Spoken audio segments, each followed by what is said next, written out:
ত্রয়োদশ জাতীয় সংসদ নির্বাচনে হবিগঞ্জ ৪ আসনের ইসলামী ফ্রন্ট প্রার্থী হিসেবে প্রতিদ্বন্দ্বিতা করছেন আলোচিত ইসলামী বক্তা মোহাম্মদ গিয়াসউদ্দিন তাহেরী। আলোচিত এই বক্তার মোট সম্পদের পরিমাণ প্রায় ১,৮০,০০,০০০ টাকা।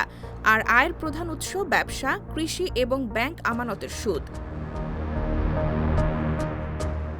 নির্বাচন কমিশনে জমা দেওয়া হলফনামায় তার উপর নির্ভরশীলদের নামে কোনো সম্পদ দেখানো হয়নি। তাহেরীর পেশা ব্যবসা আর স্ত্রী গৃহিণী। সম্পদ যা আছে সবই নিজের নামে, স্ত্রীর নামে কিছুই নেই, এমনকি স্বর্ণ গহনাও নেই। তবে নিজের নামে স্বর্ণ আছে ৩১ ভরি। নির্বাচন কমিশনে দেওয়া হলফনামা পর্যালোচনা করে এসব তথ্য পাওয়া গেছে।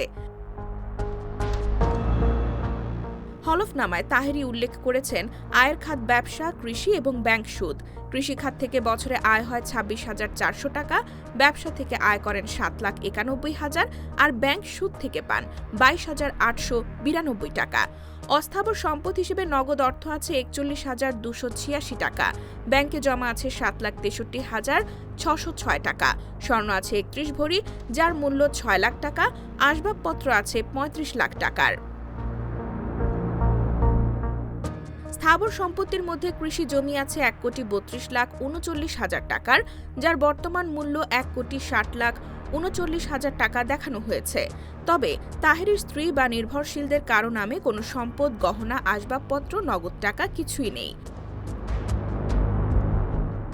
তাহেরীর বাড়ি কুমিল্লা জেলার দাউদকান্দি উপজেলার ভাজরা গ্রামে।